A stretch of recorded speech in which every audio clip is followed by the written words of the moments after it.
விடுமுறை தினம் என்பதால் சபரிமலையில் இன்றும் பக்தர்களின் கூட்டம் அதிகரித்தே காணப்படுகிறது. இதனால் தரிசனத்திற்காக நீண்ட நேரம் காத்திருக்கும் சூழல் உருவாகியுள்ளது. கூடுதல் தகவல்களை நமது செய்தியாளர் சந்தோஷிடம் கேட்டு பெறலாம்.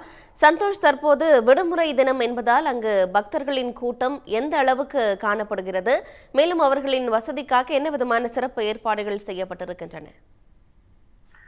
தற்போதைய நிலவரி பாத்தீங்கன்னா பக்தருடைய வருகை என்பது அதிகமாக காணப்படுகிறது. குறிப்பாக பாத்தீங்கன்னா இன்றைக்கு ஞாயிற்றுக்கிழமை என்பதால் அதிக அளவு பக்தர்கள் தற்போது சுவாமி தரிசனம் செய்வதற்காக முன்பதிவு செய்து வந்திருக்கிறார்கள்.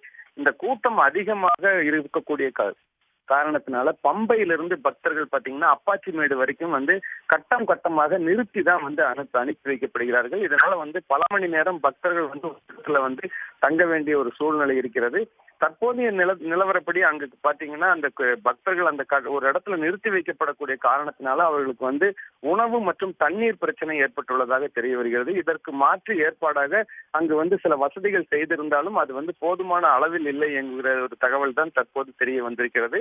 இன்றைக்கு பாத்தீங்கன்னா தற்போது ஒரு நிலவரப்படி வெள்ளிக்கிழமையிலிருந்து இதுவரை பாத்தீங்கன்னா ஒரு 2 லட்சத்துக்கும் மேற்பட்ட பக்தர்கள் சுவாமி தரிசனம் செய்திருக்கிறார்கள். இன்றைய நிலவரப்படி பாத்தீங்கன்னா காலையில 30,000க்கும் மேற்பட்ட பக்தர்கள் சுவாமி தரிசனம் செய்திருக்கிறார்கள்.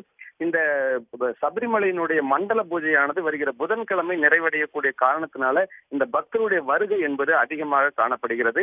இந்த நிலையில தற்போது நேற்றைக்கு பாத்தீங்கன்னா திருவிதாங்கூர் தேவசம் போர்டு சார்பில் ஒரு கற்பூர ஆராதனை நடைபெற்றது. அது பாத்தீங்கன்னா கொடிமரம் அமைந்திருக்கக்கூடிய பகுதியிலிருந்து ஊர்வலமாக 18ஆம் படியில இந்த ஊர்வலமானது நிறைவடைந்தது. இந்த தற்போதைய நிலவரப்படி பாத்தீங்கன்னா இந்த பக்தருடைய வருகை என்பது அதிகமாக காணக்கூடிய காரணத்தினால இந்த பக்தர்கள் அனைவருமே ஒரு கட்டமாக அனுப்பி வைக்கப்படக்கூடிய ஒரு சூழ்நிலை இருக்கிறது. இதனால் பக்தர்களுக்கு ஒரு பல்வேறு சிரமங்கள் ஏற்பட்டுள்ளதாக தான் தற்போதைய நிலவரம் தெரிய வருகிறது. நன்றி சந்தோஷ், விவரங்களை வழங்கியமைக்காக.